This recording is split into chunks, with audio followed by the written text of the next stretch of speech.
to it and chit chat. And we are live. Welcome everybody to another edition of Deconversion Stories. Today, I'm pretty happy that I have a very cool gentleman with me today. His name is Aron. I'm sure you've heard of him. I'm sure you've seen his channel and his amazing content that he does to promote atheism and to slap those creationists in the face, to put it bluntly. Aron, you know, as we've talked about this already, I do Deconversion Stories here. And you and I have something very similar amongst our paths away from theistic beliefs into polytheism and stuff like that. But you'd never know it to look at us. I know.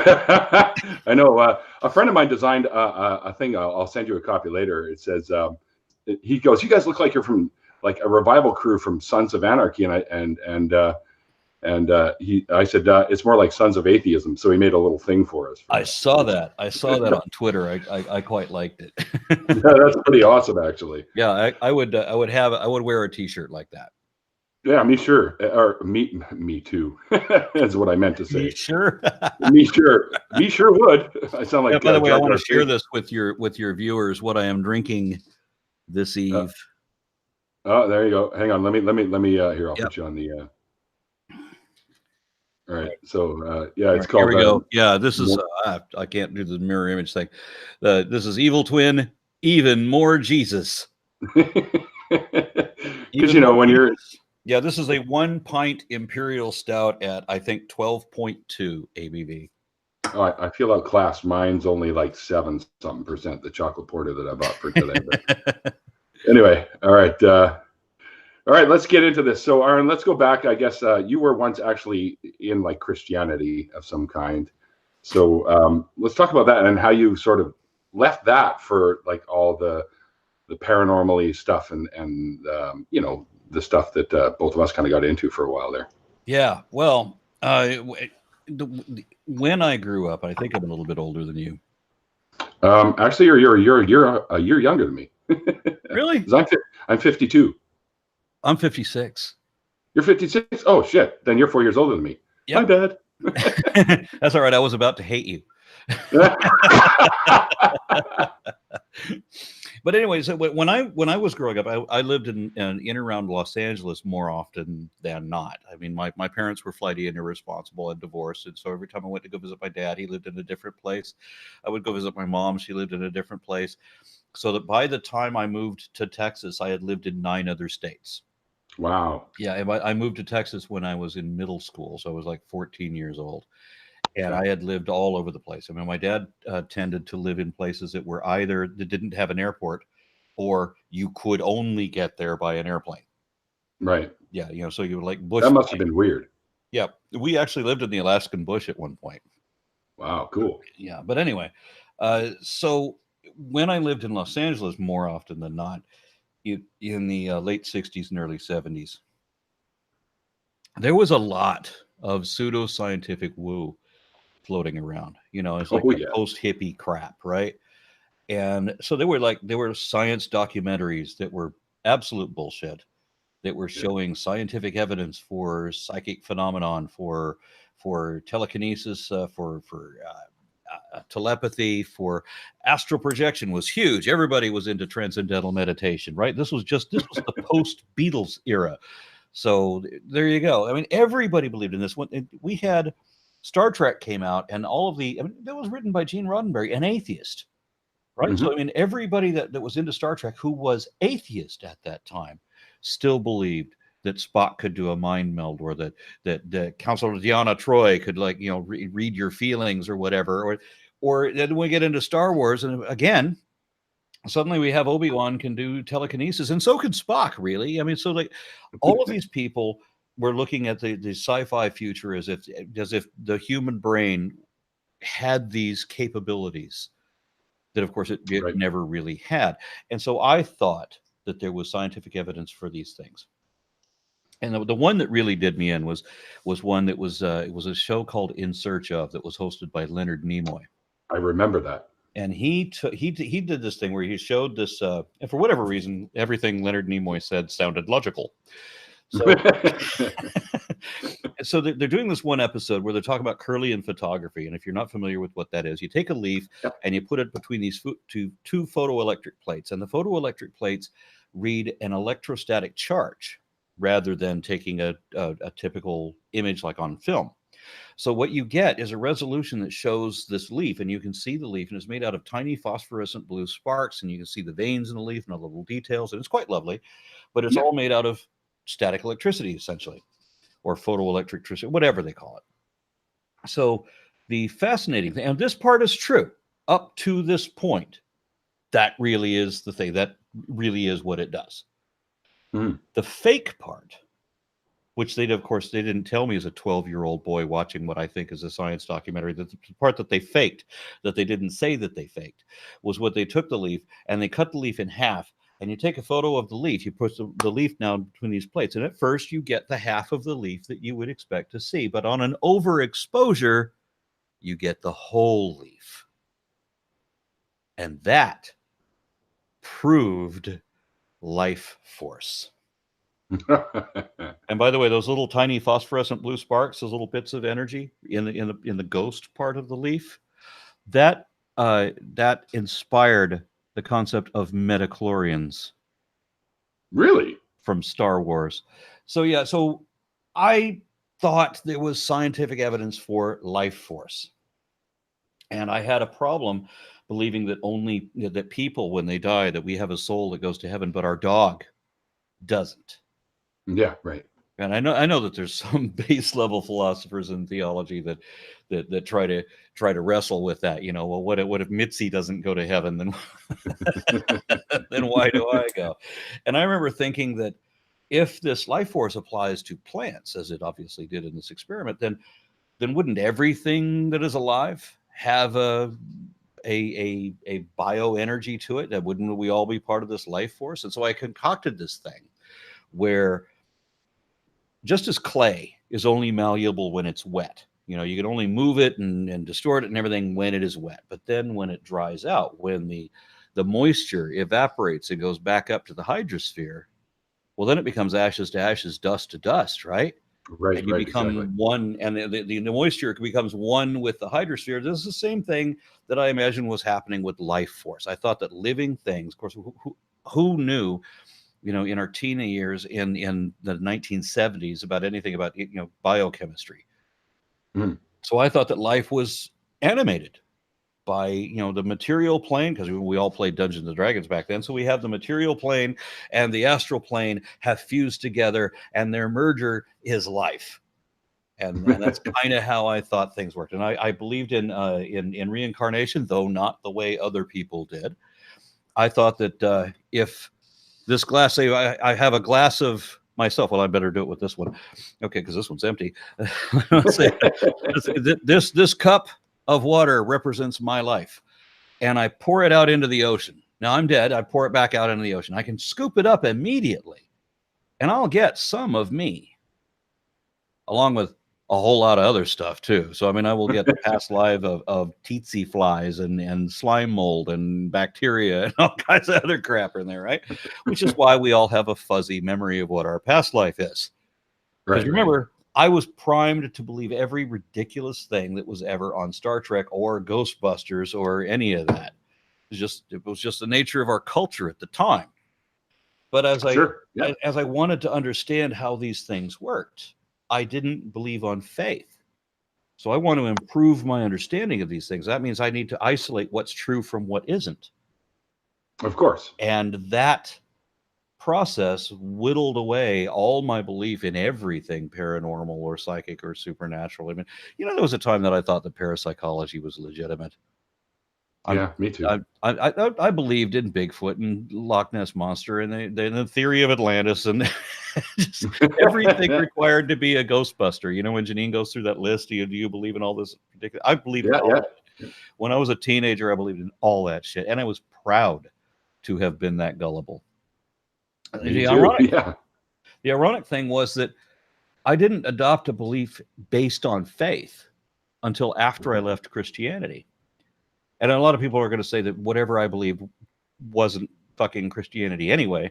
because my parents took me to church one time when I was 11 years old. My parents took me to church one time. It was to celebrate Easter Sunday. And Right. I remember when the guy at the podium said that they had found a footprint of a human footprint wearing a sandal. It was a sandaled footprint in North America that dated to 6,000 years ago, and that it was walking in the Glen Rose riverbed alongside a bunch of dinosaur tracks.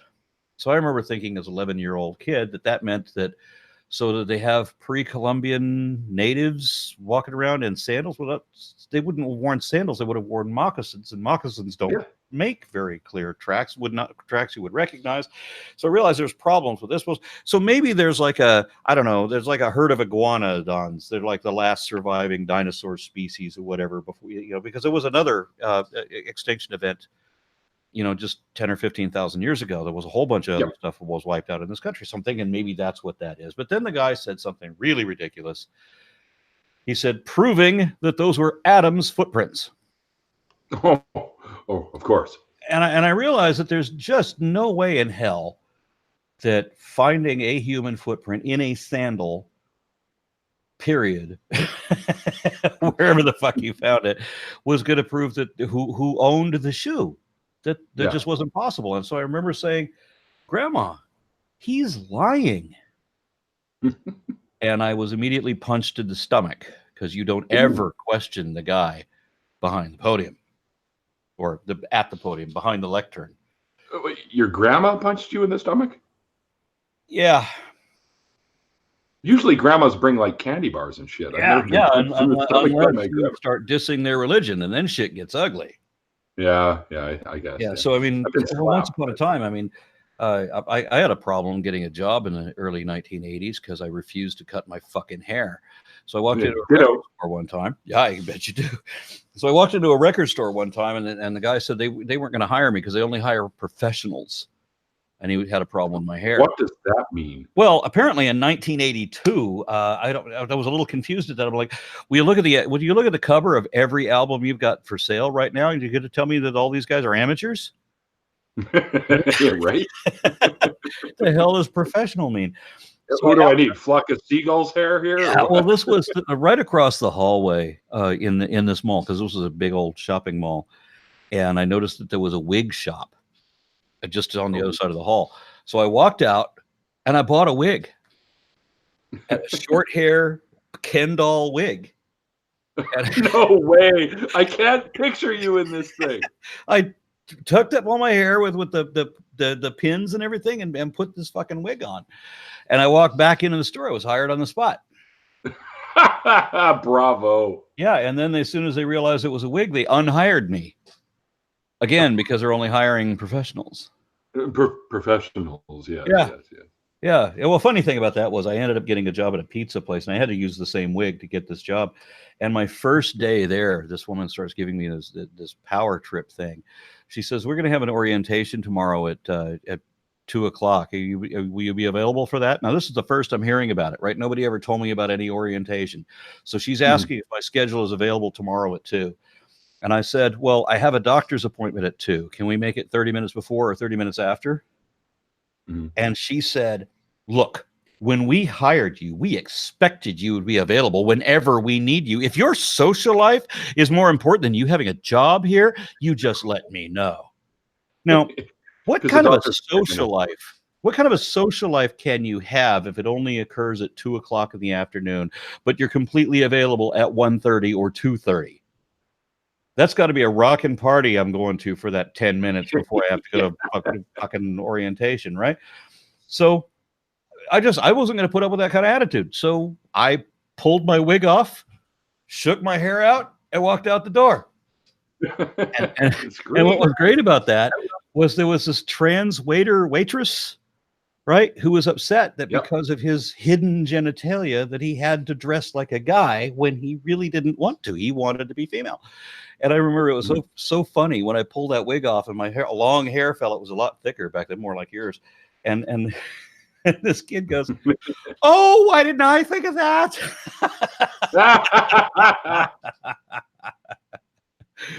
Well, anyway, so I was getting into the deconversion thing. So when I was 19, My best friend at that time is now today a ordained Southern Baptist minister and a young earth creationist and all of that. But back then we were just kids in high school, and he was already a complete believer. And so through him, I ended up reborn in Christ for all about 2 hours.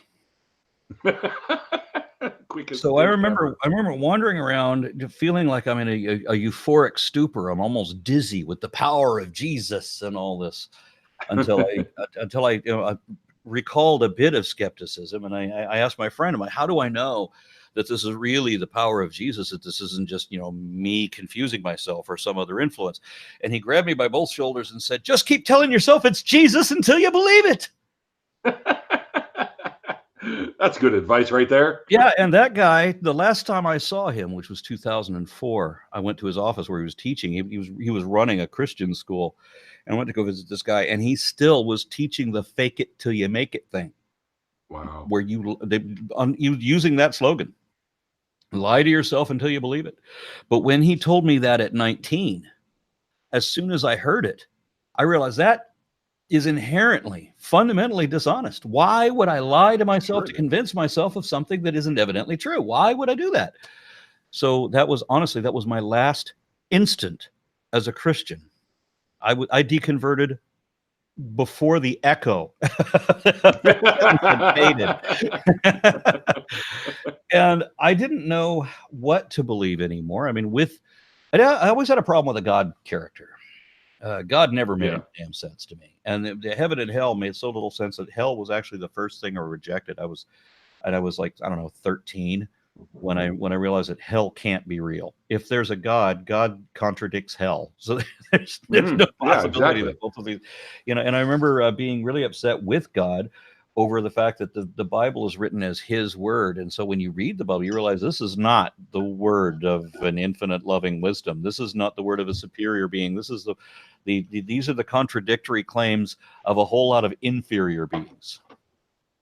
Right. And so I remember praying to God that he either, explain himself, how he's not really that character. Maybe the Bible got him completely wrong, or he has to come up with some justification for why he's so stupid in this period. Right. And I made the stipulation that if he did neither, that he doesn't get my soul. And I said that when I was 12, because how could I worship something so unjust as that? I don't know how anyone could. Yeah, and I realized what I was doing to myself, in making that prayer, but it was sincere.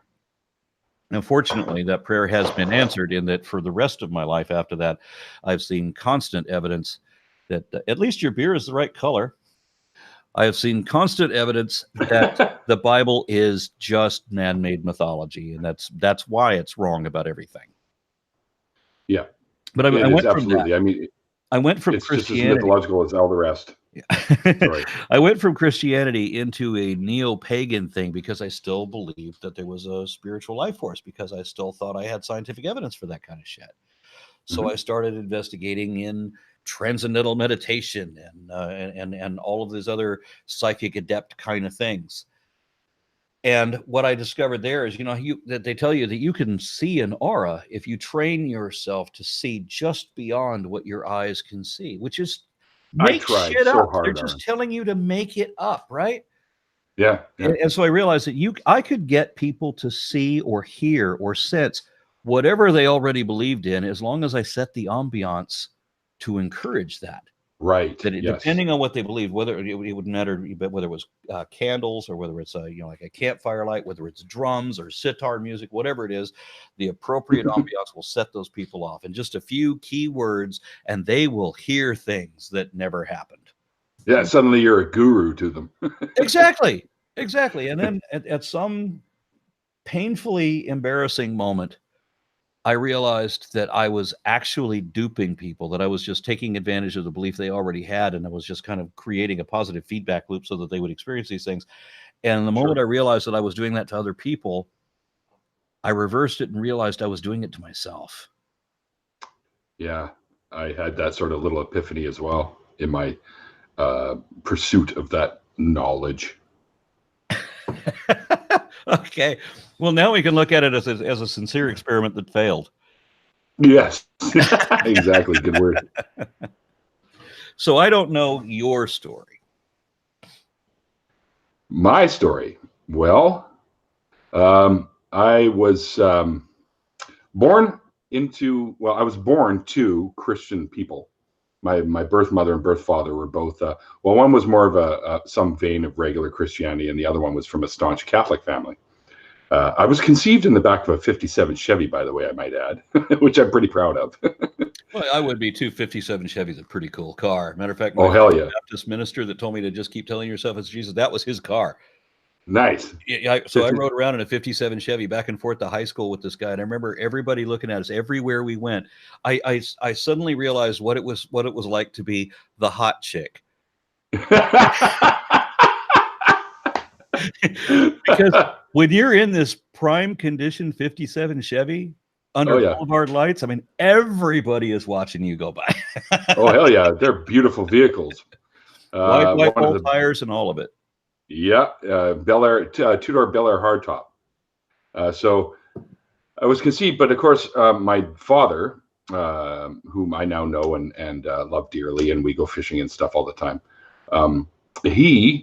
His mother was staunch Catholic, so there was no babies out of wedlock shit going on. So I was put up for adoption, and then I was adopted by a Jewish couple whom I grew up with. So I grew up in the Jewish faith myself, and I remember going to Hebrew school as a kid and hearing all the story, the biblical stories. Oh, that's right. I forgot you. So it's not that just you have a Jewish name; you were actually raised partially Jewish. That's correct. No, raised.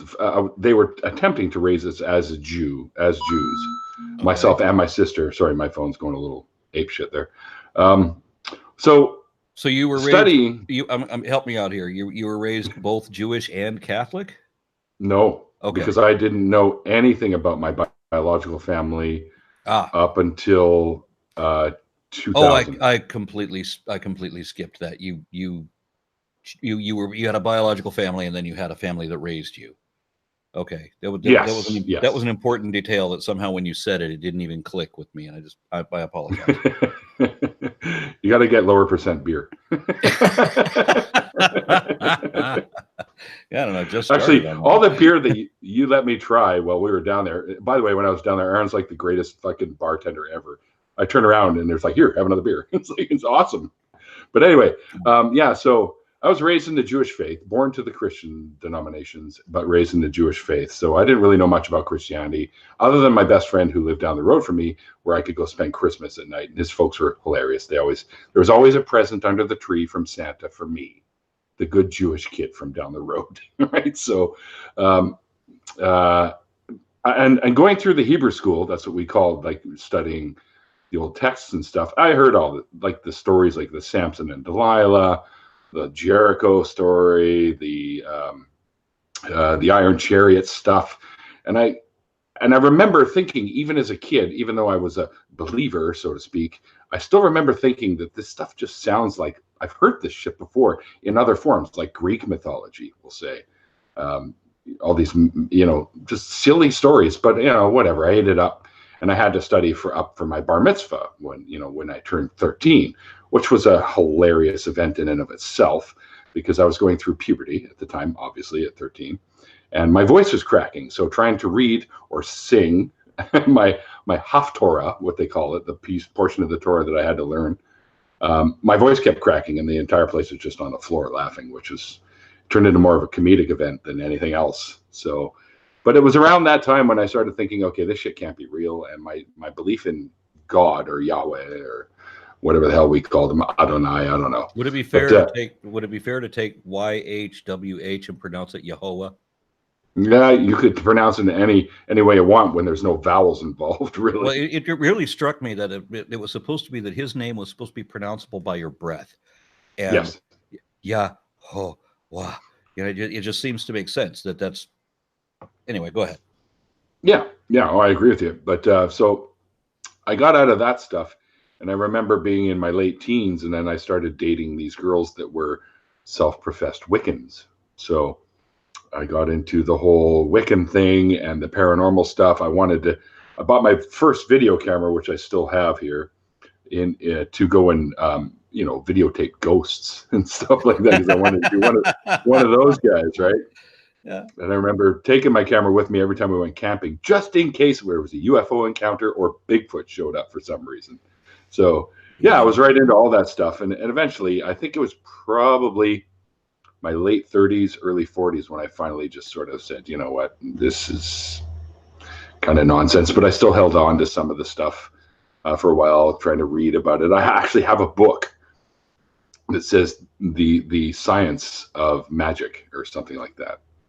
And because they were trying to explain it kind of Deepak Chopra, the whole quantum this and quantum that, and with all the possibilities within quantum theory, magic could be real. And I'm like, oh yeah, I guess so. But I got to tell you that I mean, I dated a lot of, I was involved in a lot of pagan groups.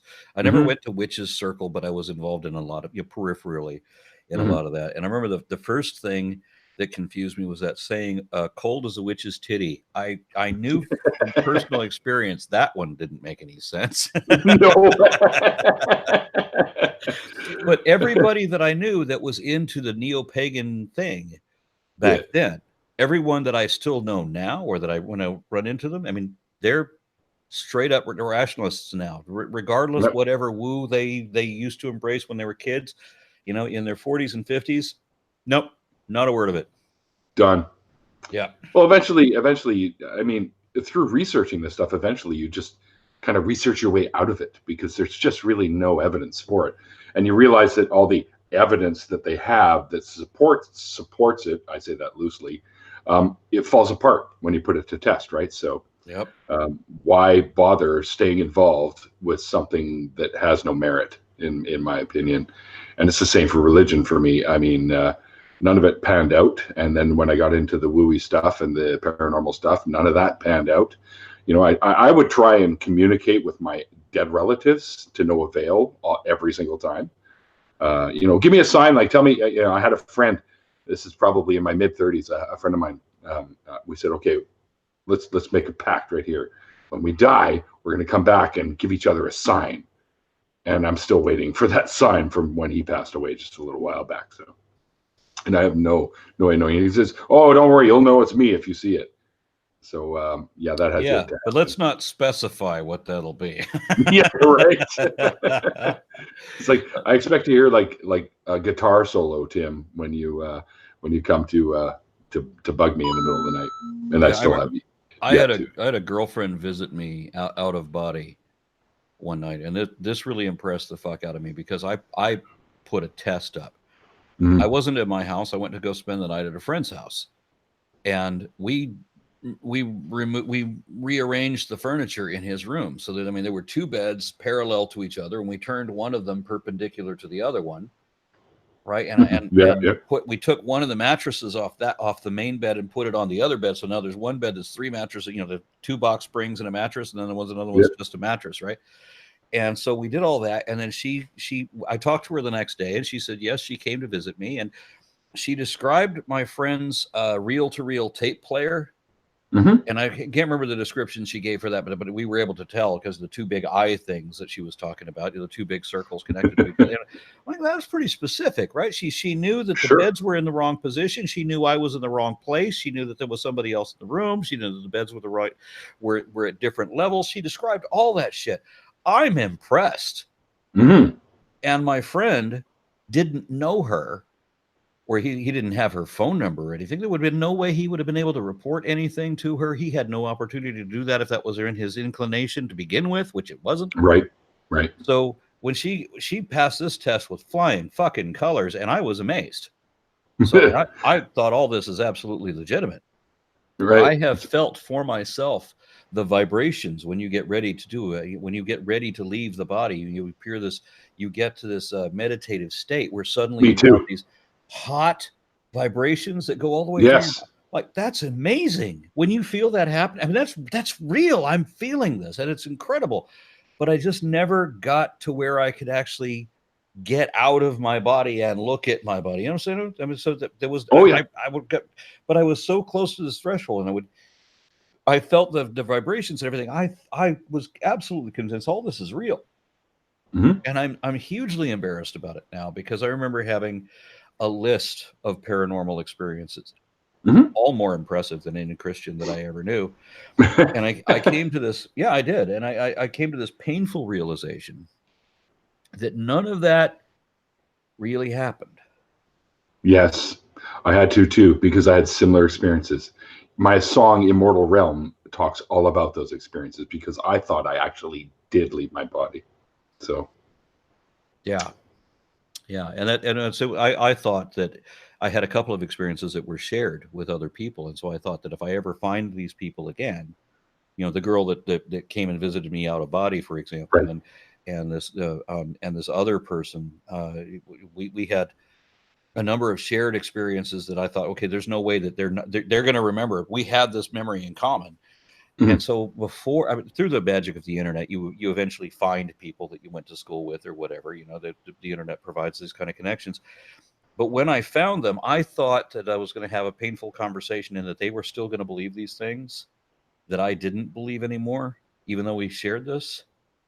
And the Mhm. surprising thing was not only did they remember it differently than I did, they didn't remember it at all. Yeah, Either one of them didn't right. remember it at all. So what was was I dreaming the entire 19th year of my life? Maybe. I suppose I can see how that could happen.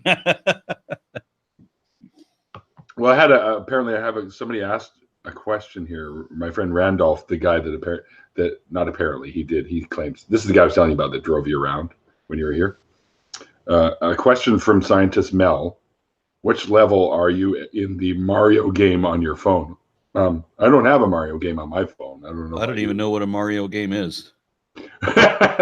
Well, when we were at Matt's place the other day, I was playing him. Genetically Modified Skeptic had a what do you call it, a simulator of the old N64 game system, and we were playing Mario Kart on that, and he kicked my ass, like literally. And I was talking all smack and stuff. I was going, "Oh yeah, I was an expert at this." Yeah, 8 years ago maybe, but he wiped the floor with me at the end of that. That's for sure. Yeah, Um, I never got much into video games. Well, I can't say never. When they cost a quarter a play, then yeah, I got into video games. yeah, me too. Hours in the arcade. Yeah, but for whatever reason, when I can play as many times as I want at home for free, then it was just not interesting anymore somehow. Yeah, it didn't achieve a purpose unless it drove me to poverty. Yeah, for sure. Yeah, we got the very first system when I was a kid. That one with Pong, it was We did amazing too. back then, and every We kid in the did too. neighborhood wanted to hang out at my place. There's a few places that I've been to here in town, or in Dallas where I lived, that you can do the old fashioned arcade, and they have like I want to say 40, 50. No, it actually might be more. Let's say 60 video games and pinball games from the 1980s, Nice, and some that are even older. nice. Yeah, so I mean, it's fun to go back and see what I'd wasted hundreds of dollars on. And then spend a little more money in there. Well, the nice thing is that I don't have to put any more quarters in it. It runs completely differently now. It's you have to buy a beer to be there. Boy, I'm getting drunk if I ever go to that place. Yes, I That's mean, all I- it's really cool. It was because it's craft beer. It's actually good beer. It's not, there's no, there's no Anheuser-Busch Natural Light at this place. I mean, and have the food. A friend of mine had an interesting question for you. His name's Bad Temper Badger. He's another one of the British invasion people. Would Aron consider himself more of a Vulcan or a Klingon? uh, I yeah, no, I can't pretend. Kapla. Well, I think I what we never look like. bothered. Yeah, I never bothered to learn the language or anything, but yeah. I have a Klingon English dictionary if you want to borrow it. Oh, very good. Yeah. Yes, I'm that much of a nerd, people. I have a Klingon English dictionary.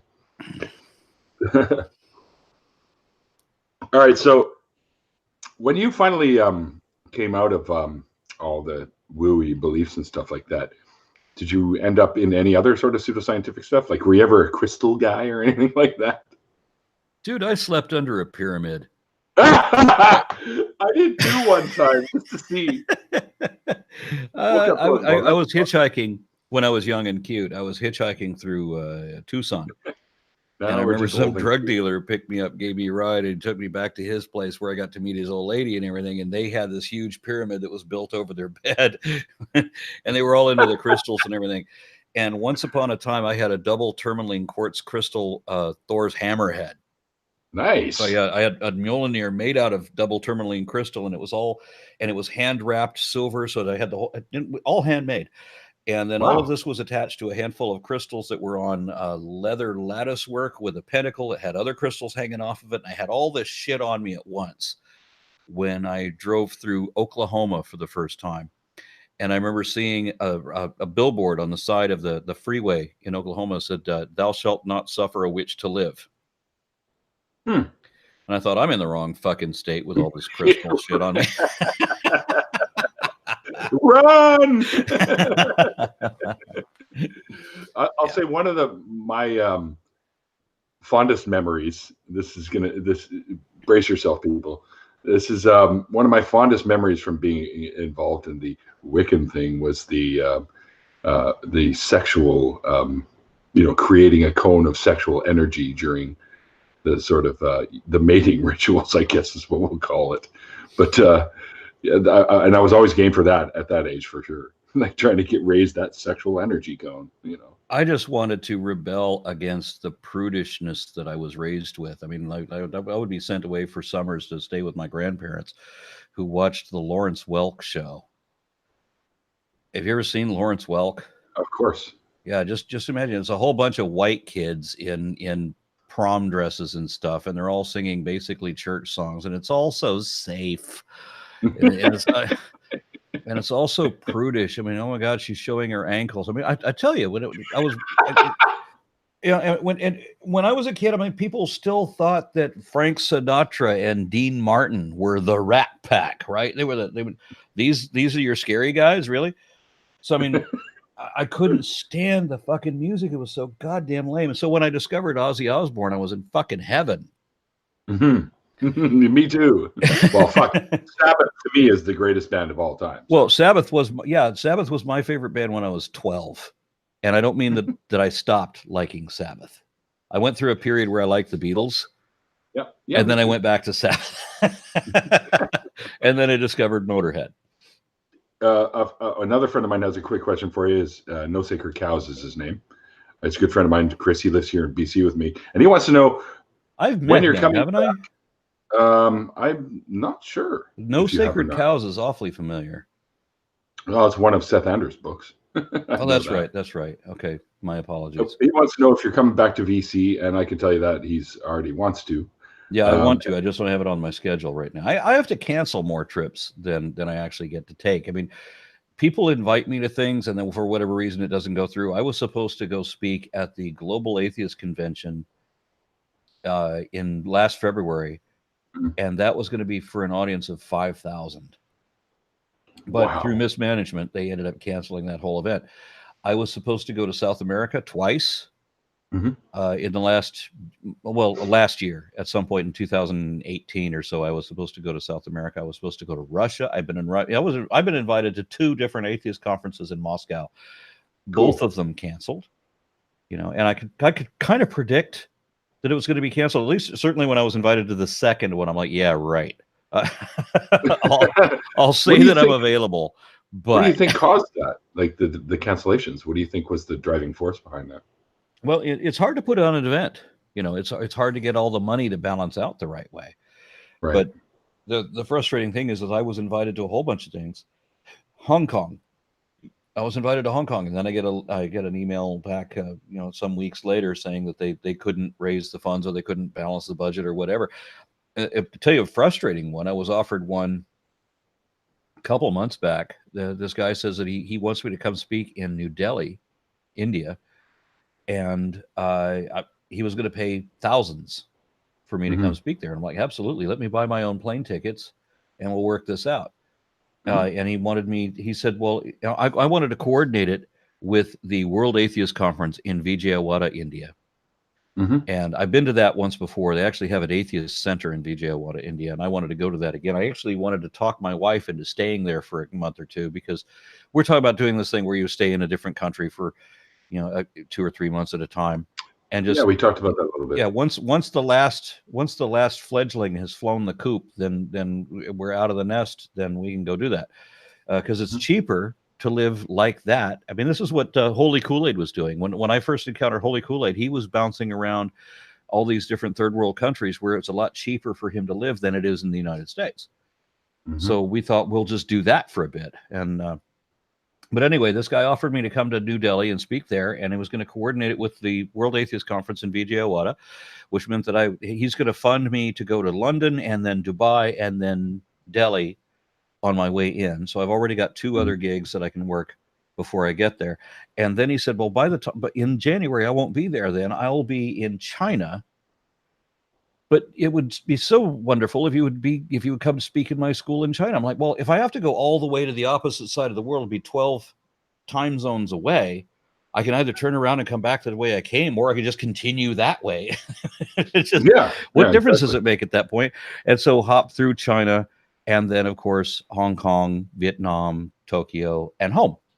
So this guy was offering me a trip that was going to end up being literally a trip around the world. And how often do you get to do that shit? Right, yeah, which would be amazing. Yes, it would be absolutely. So I was hugely disappointed when that didn't happen. But immediately after that, I was contacted by the University of the Witwatersrand, asking me to raise funds for a paleontological expedition into a African wilderness region, a far remote area. And we got the funding for that. And they said, okay, as pursuant to our agreement, since we raised the funds for the trip, they're going to have me go with them. So in February, I will be sleeping in a pump tent surrounded by lions. Great. And I will be, crawling around on my belly in the dirt, sifting for bones of Permian thrapsids. Yes, which is really cool. I'm hugely stoked about that. Just enormous. Yeah, no kidding. By the way, guys, in the description below is a link to what he's talking about right there in the Karoo, the project that he's doing. If you want to donate and help him out, it is down below in the description box. A couple of quick questions. My friend Pikachu the Atheist, which I had no idea Pikachu was an atheist, wants to know, do you like Iron Maiden? I saw Iron Maiden live when Bruce Dickinson still had hair. And me too. And I remember Eddie, one year they came out with an Eddie that was just blew me away. 18 feet high, and all of the proportions were correct. I'm like, how the hell did they build this? That was amazing. And I don't know how fucked up I was at that point, but I remember it was a great show. It was there was so much power, and everybody had such a great time. And I remember my girlfriend at the time, I had drawn wait, there's no way you're gonna see this. I had drawn my death's head all over this girl's back with like markered pens. So her whole she back let you do that? was fake tattoo of this zombie face. and Bruce Dickinson saw it because my current girlfriend, the other girl, the girl I was cheating on her with, and the next girl I was going to date after her, all ended up backstage at the same time. Oh boy. Yeah, because they all got invited back for the band. So I'm like, yeah, I'm dating all the metal groupies. Somebody's got to take him for a test run, right? Yeah, I had 4. My ex, I forgot my ex was in there too. So there were 4 of them, 4 of my girls being. How did you survive that? Well, at some point, one of the girls, the one with the thing on her back, Bruce Dickinson saw her, and I remember she said that he hung out of the bus to get a better look at her back, just to praise what it looked like. So amazing. That's awesome. I have a cool story about Ozzy Osbourne if you want to hear it. But one more question. A friend of mine, her YouTube name is Insects Are Cool, and so is her Twitter name. She's an entomologist, and she wants to know. I wouldn't have guessed. She wants to know what your favorite bug is, what your favorite insect is.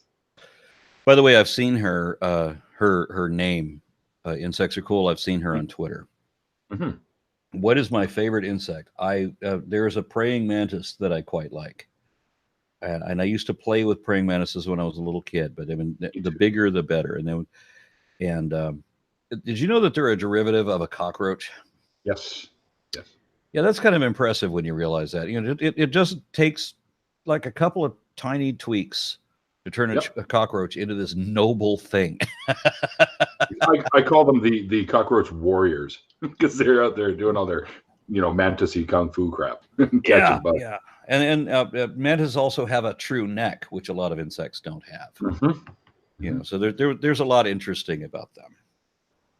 Absolutely, they're probably one and of they're my the only favorite. bugs that know kung fu.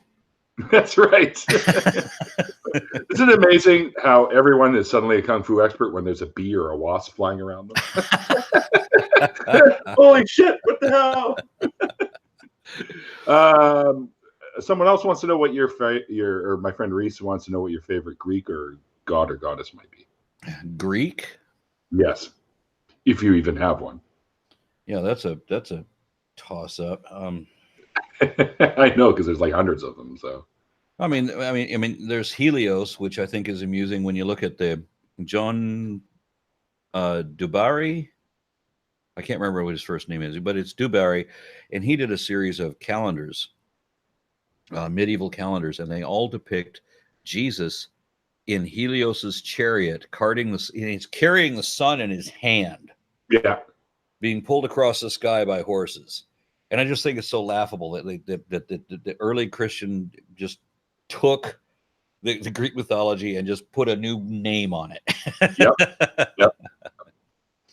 Yeah, that's one of the things I often bring up when I'm talking to believers about that sort of stuff. I said, yeah, you guys realize that half your stories are ripped right out of older mythologies, right?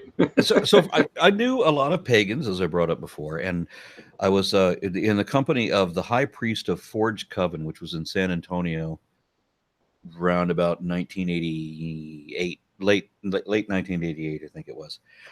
And he was telling me about his patron deity, Dionysus, and how Dionysus had turned water into wine, but he didn't do it the Penn and Teller way, where you pour water into a jug and then you pour wine out of the jug. You know, that's just a chamber trick.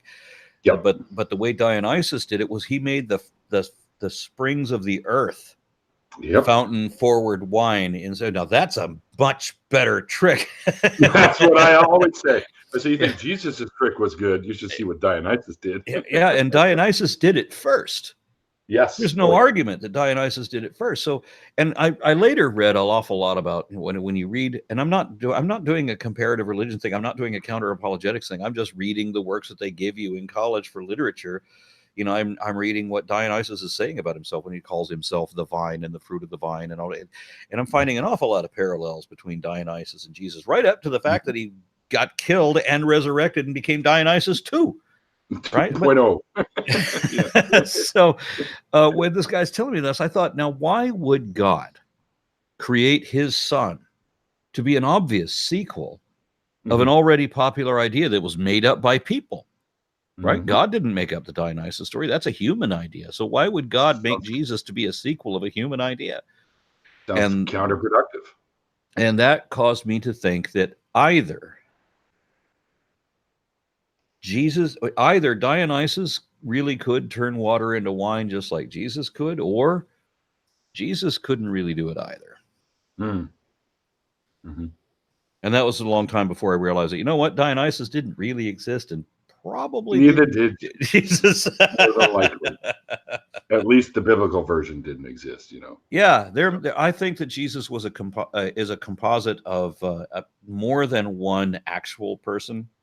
Not just more than one actual person. And we know that he's a composite of a handful of fictitious people. And all we need is to know that there is not one Jesus by himself. If you integrate where there's people saying that this other Jesus of Damnius, they're getting that Jesus, and this other Jesus Ben Ananias, so they're getting them confused. And they're saying, well, that's our Jesus. No, I'm sorry, you're mixing people who lived in different decades and have different backstories. I mean, well, Josephus talked about Jesus. Yeah, Josephus talked about 19 GZI. TCI. Does it fall under the same category as octopus, where you have to say octopi? The plural of octopus, by the way, is octopods. Octopods. What's this pine saying? How come scientist Mel doesn't have a wrench? She's never been in one of my streams where I've been able to give her one, but at some point I will. It's just not going to happen right at the moment. Right. What's the weirdest aspect of paganism or woo that you experienced before you deconverted? I like the fact that there is a direct connection with the paranormal when you're into the neo-pagan thing, much better than there is with Christianity. Sure. So a friend of mine that I used to do the LARPing thing. I don't know if you. I've done it myself, my friend. I could just see you in armor. It's heavy as fuck, though. By the way, I wore 70 pounds of reticulated plate mail covered in the tanned hides of 7 dead animals, and and I went out on the field and sent many a man to the hospital. I really honestly did, and I had great fun doing it. But one of these guys had great fun going, so it's okay. One of these guys that I used to do the LARPing thing with, and the funny thing is he lives not 2 miles from my house. He had a personal encounter with his god, Bast, the Egyptian cat-headed goddess. Yep. He is her disciple. Her in a box, by the way. I don't know if you've seen He is her disciple because she appeared to him physically manifest, visible, audible, tangible, speaking to him and gave him a hug. What? Yeah. Was it a Halloween party? And some chick dressed in a cat outfit? What am I going to say about it? This guy's alone in his house, and he said this woman appears in his room, just materializes in his room. Give her my address. I think what had happened is he might have been eating too much catnip. I tried smoking it once. Doesn't do it. But the fact is, the way he recounts, and this was a life-altering situation for him, that he became a disciple of Bast when she appeared in his house. That's and spoke to him, asking him to be her disciple, and then he agreed to do that, and then she embraced him, and then she evaporated. What? Evaporated? Well, evanescence. Yes. Says they do. I mean, a proper God isn't going to have to go out the door. It's not like she's got a sedan waiting outside. I mean. The God wagon. Yeah. Exactly. She doesn't have to lift up through the ceiling because she doesn't have a physical being in this plane. So just whoop, and she's gone. Fair enough. But I never met any Christian that had a more dramatic paranormal experience with their God than some other religions have given, like this guy with his encounter with Bast. And more famously, George Harrison and John Lennon of the Beatles did this one interview. I used to study Judah. Were you with us at the Krishna Temple? I don't think so. It was in Dallas. When you were in Dallas, did you not go eat with us at a Krishna Temple? No, I missed that. Oh, I'm so very sorry I'm very sorry that you missed that. But we actually went to a Krishna Temple for this vegetarian dinner. We always take it's a very nice restaurant, and it's inside a Krishna Temple, which is always fun to take atheists to. Especially if you show up on Sunday, because that's when shit gets crazy. They reveal the deity at 6 p.m. and then within an hour of that, people are bouncing off the walls doing the chanting of the mantra and all like that, and it's great fun. Beautiful. But I used to study His Divine Grace A.C. Bhaktivedanta Swami Prabhupada. I read The Science of Self-Realization, and I remember encountering this thing about George Harrison and John Lennon talking about when you chant the mantras, that Krishna appears. And you don't just feel his presence like Christians claim that they can do. You see him. You can hear him. He's in the room with you. And John Lennon and George Harrison are both saying that they experienced this. Now, I find it amusing that years later John Lennon was declaring himself to be an atheist after having had that experience. But John Lennon never did. John Lennon died Hindu. Really? John Lennon believed that Krishna was in the room with him till the day he died. Wow. I didn't know that about him. I always pegged him as at least atheo-pagan or whatever the hell that means. But no, he was Bhakti, and Hindus generally are not comparable to American Christians, but the Bhakti are.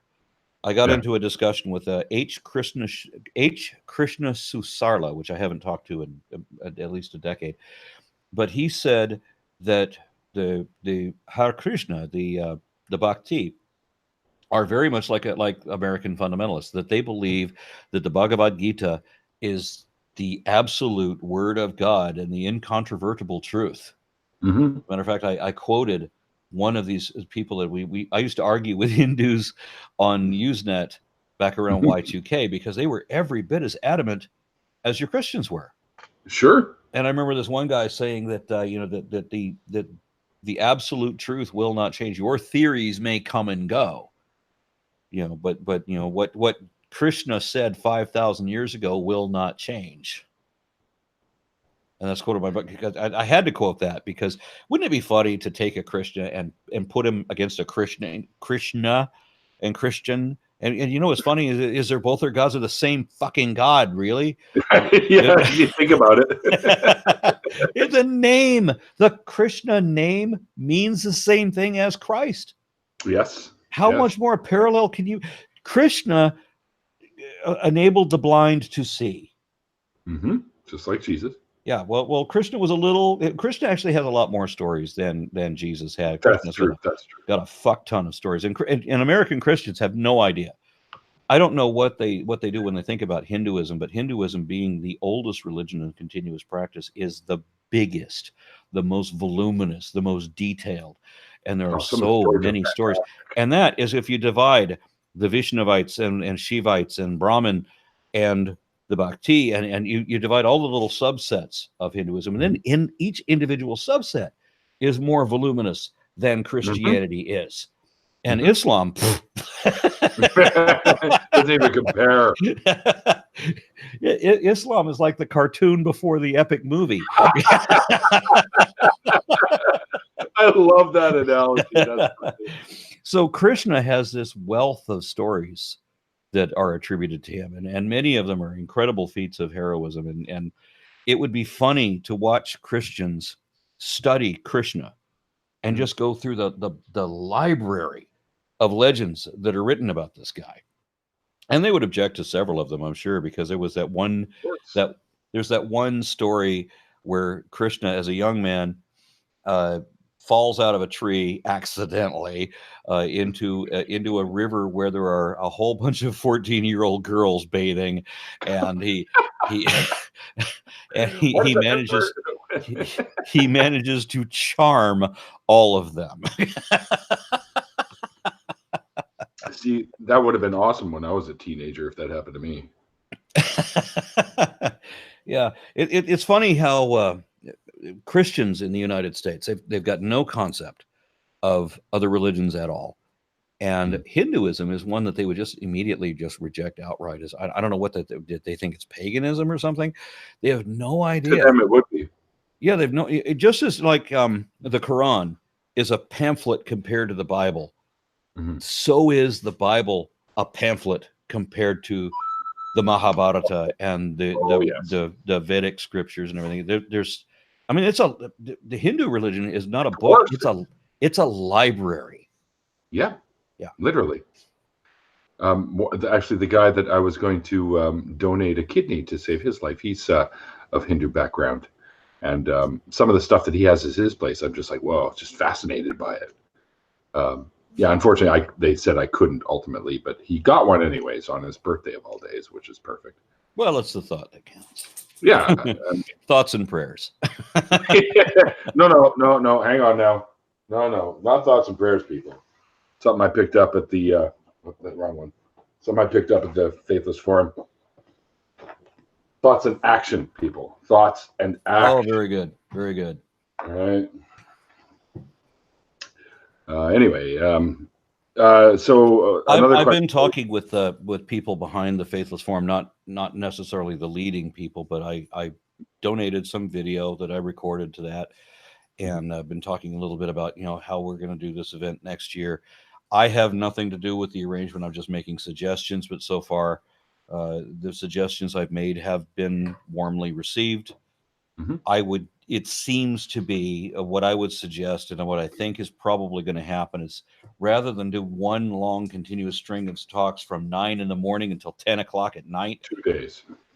yeah, do it in 2 days and do it all in a hotel, so that you don't have an after party in one place and the speeches in another place, and everybody has to be carted around. Much as I didn't mind being a limo service for all these people, I really think it would be better to do it all in one hotel, and we can do that, especially when you guys realize that. And again, I claim no credit. I had nothing to do with organizing the Faithless Forum, but they sold out 100 tickets, and the data that I showed almost 500 people, 490 people Wanting on the tickets. cancellation list waiting for tickets. Yep. I told them they need to do way more tickets, bigger location, and have it all in one place, just like you. And by the way, the last time we were hanging out at Matt Dillahunty's, playing games and stuff like that, that's what they were talking about there. That's what's going to happen. It is going to be a 2-day event, and tickets will be more expensive, mind you, which I don't have a problem paying, because I can't tell you the last time I had a trip that I enjoyed as much as I did at the Faithless Forum. I got to say one thing though. When they were showing the women YouTubers, right? Yep. And did you notice that there was not one American on there? Okay, so they had a Brit, they had a Canadian, and Arab and Romanian. Yeah. Right? Yes, that's right. While that was going on, I was sitting next to Bionic Dance. Yeah, I thought they would want her to get up for sure. And she's been doing this for 10+ years. Yeah, her channel is older than mine. Yeah. Okay, so I mean, she's awesome. And I was really surprised that she flew out on her own dime, and somehow wasn't on that stage for that specific meeting. She would have been the token American. Yep, and she should have been. And it's funny you mentioned that, because I had a brief conversation. I can't remember now who the hell it was with, that also said the same thing. BD should have been up there. Well, very good. And I agree. Next year, I'll talk to Drew and Thomas, and we'll get. Yeah, I think you have more pull than I do, because I'm just one of those old guys. I'm an old guy too, but the kids there, they kept me up so late, Aron. Man, I'm getting old. I couldn't figure out how they were doing it, because I would take everybody from the venue to the hotel to the after party, because I have a big car with a lot of seats. So I cart everybody around, and when I drop them off at the after party, I run back to my house. I go to bed, because I know I've got to get up early the next morning to take everybody to Austin. And this is like 2-3 days in a row. We've been doing these late nights where I get to bed at 2 o'clock in the morning to get up at 7. Yeah. Right. I got like 3 hours sleep a night, dude. I swear to you. Exactly. But you can only do that for so long until you find yourself with a carload of sleeping people. Yeah, right. Yeah, I'm actually surprised I didn't fall asleep in the car at some occasions. But traveling down to Austin with you was fucking hilarious, especially when we stopped at Buc-ee's. And I thought you were going to burst into flames when you were holding that cross, but apparently that didn't happen. Speaking of bursting into flames, do you remember when we went to the Monkey Grill in Deep Ellum back in Dallas? Yes. We decided that is a great weight loss technique. If you just eat food that is so hot that it is literally indigestible, that you will lose weight. Because I did nothing for the next 2 days. Except, let's say, how do I put this politely? Lose weight. You got to remember, though, if it goes in hot, it's coming out the same way, pal. Yeah. I got to look at what I think it was called the Monkey Grill. If you're in Deep Ellum, if you like it really, really hot, It was fantastic, by the way. If guys. you ask them to give it to you as hot as, that's the one place my wife and I have been to where we don't have to haggle that. Yeah, I know we're white. We can handle it. You know, we don't have to do that. If we ask, because they've got this special thing, they ask for it to turned up to 11. If you ask for it turned up to 11, you're gonna burn. They will bring it. That was so. I mean, it literally was. It was indigestible. I'm like, it was good. It was really good. But I was like clutching my stomach for the next 2 days. Yeah, dude. You were sweating eating that shit. And then I even tried some of Lalandra's, one of the potatoes that she had, and that was fucking spicy. Yeah, and she didn't. Nothing I couldn't handle, but still. Yeah, she didn't even have it because they didn't have the up to 11, so we only had the up to 10, and so I was asking to enhance that as however she could, and she was asking for the toned down version. So, and she was saying that was seriously hot. So she's very impressed with that place because they're serious. If you ask for it hot, they will bring it hot. For sure. And yeah, I could, let's put it this way. I was sitting across the table from Aron, and I could feel the heat of the food he was eating. I was starting to sweat. And a sunburn on my left arm because of it. Were you there for the crab thing? No, and I wanted to be, and I told Kyle that I wanted to be. How did you not make it to that one? Did your plane not come in yet, or what? Yeah, I didn't show up at the hotel till almost 10 o'clock, I think, that night. So. Oh, that's too bad. That crab place is amazing. I blinded myself twice going to that crab place. All right. Well, next time I'm down, I'll be blind with you. We'll walk around with some sticks. Because you know that when you break open the crab and that little bit of sauce flies out, some of it gets you in your eyelashes. I'll bring safety glasses. I have them at work. You can blink wrong and suddenly you can't see. Oh man, see, now I'm so pissed because I wanted to go. I was messaging Kyle for days like, don't fucking do it without me. But mind you, I didn't get there till it was way too late anyways. Yeah, and they scheduled it too early. Yeah. Then of course Shannon Q, when she saw me when I got there, fucking ran at me and jumped to give me a big hug and poured wine all down my back. So I had to smell like a wino for the rest of the evening, which was pretty funny, but that's okay. Yeah. It's leather. It's easy to clean. All right. Well, guys, I hope you guys enjoyed our conversation. We'll do an after party. You're still cool with that, Aaron? Yeah, I'm sure. I'm good. All right. I have dogs that are annoying me very much right now. And I'm going to end to them for just a moment. Well, we'll take a few minutes break, and then I'll send you a new link, and we'll start an after party. All right. Very good. Okay. Thanks, everyone, for tuning in. I hope you enjoyed our conversation. I sure did. I haven't laughed like this in a while, but mind you, I must say that hanging out with Aron, I'm always laughing. So it's a great time, and hopefully someday you guys will be able to meet him in person because he's just I don't know another way to say it, but he's a fantastic human being. Well, thank you for blowing smoke up my ass. Well, it's the truth, man. You're a great guy, and I just have this weird feeling that if we grew up in the same neighborhood, we probably would have been friends. And somebody wanted to know if you'd ride their motorcycle if you're here. My friend Sacred Cows. My next American Atheist National Convention in 2020 will be in Phoenix, Arizona. And my old MC is based out of Phoenix, Arizona. So I'm going to be there at least a week early.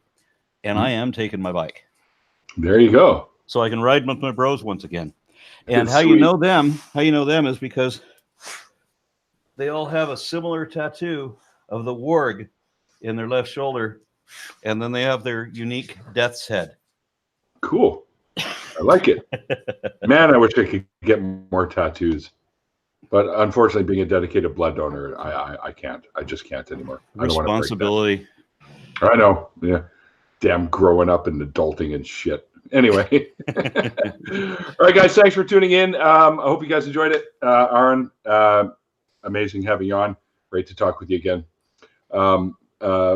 We'll be doing an after party. We'll be asking you guys to send me, if you want to join, to send me a message in Twitter individually, because I'm not going to post one in the usual suspects because you know, everyone tends to jump in, and I want to keep this a little bit more civilized as our usual after parties. Okay, so anyways, expect it shortly. Probably we're going to take a bit of a break. You know me, I like to grab my cigarette, and then we'll come back and we'll do it. We'll talk to you guys soon. And remember, kids, what I always say at the end of this, as the great Christopher Hitchens once said, it's called faith because it's not knowledge. And we'll see you guys next